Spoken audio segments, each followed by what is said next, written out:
9 years nikiingia bunge 29 nimeserve 10 years huko. Mimi sasa deputy governor.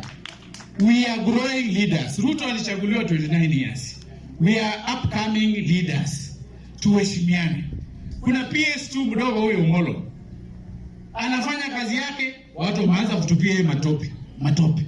And if we respect the PS, he also respecting the office of the president. Tuheshimu ofisi ya rais. Na kwa hakika mimi kama mtoto wa pasta, kura zile tulikuwa tunapatia Raila Amolo Odinga za mkoa wa Western, round hii yote tunamwagia nani? William Samoei Ruto. Hebu nione tutam ya Ruto, tutam. Bas, kwa sababu mimi nilikuja kama nimechelewa, nitakupatia kitu hapa, lakini hii ya honya hii